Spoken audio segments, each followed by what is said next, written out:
Andrea, and this video is about Yainer Diaz's arbitration case.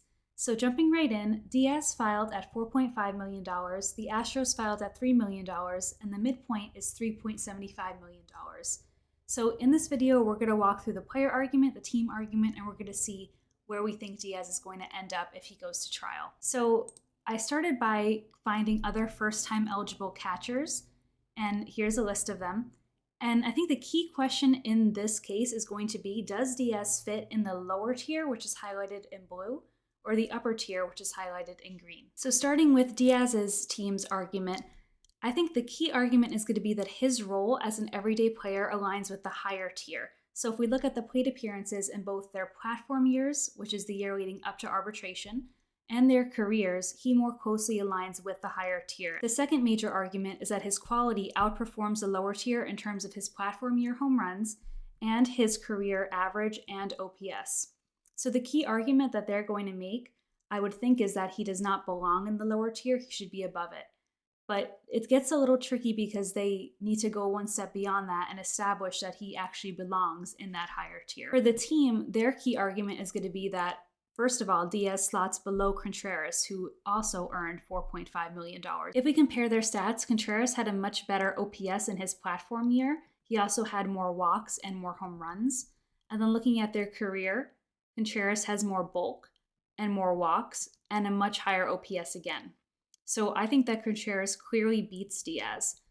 So that would be a very strong argument for the team. The second major team argument is they could say that he should slot below JT Realmuto. Even though this is an old comp, if we look at Realmuto's stats from his platform year, he has more plate appearances, more hits, fewer home runs, but more walks, a higher average, a higher OPS, and more stolen bases. And if we look at his career, Realmuto has more plate appearances and a very similar average in OPS. So you could argue that Realmuto does beat Diaz, even though that comp is from 2017. The third argument is that Diaz has a very low OPS in his platform year, 701, so that more closely aligns him with the lower tier than it does with the upper tier. And then the final argument is that if you actually look at the catchers in the upper tier, they all have at least one thing that really stands out, whether it's their OPS, their walks, their home runs, the number of plate appearances they have. Something is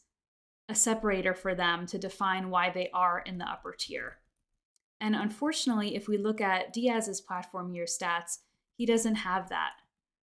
So I think they're going to kind of focus on the fact that for that reason, he doesn't necessarily belong with that group. So their key argument is going to be that Diaz more closely aligns with the lower tier, but more importantly, it's not clear that Diaz should be a part of the upper tier. And that kind of brings me to where I think this case is going to end up if they go to trial. I think that Diaz should earn more than the lower tier is earning. So $3 million, I agree, is very low for him, but I think it's going to be difficult for him and his team to win this case because his representatives need to argue that he should be placed in the lower end of the upper tier, which would require them to go one step further than what's already set as precedent in the salary structure. But the team only needs to show that it's not clear that he belongs with the higher group in order to win. So while it's not out of the realm of possibility that Diaz wins, I think the team, just for this reason, has an easier argument to make. So we'll see if they settle before the hearing, but I think if the team goes to Diaz and says, 3.5 million or higher, that would be a more appropriate salary, at least to ensure that he isn't getting stuck in the lower tier of catchers that he clearly should earn more than. If you like this video, please subscribe and follow me on socials at Scout Go Report. Thanks for watching.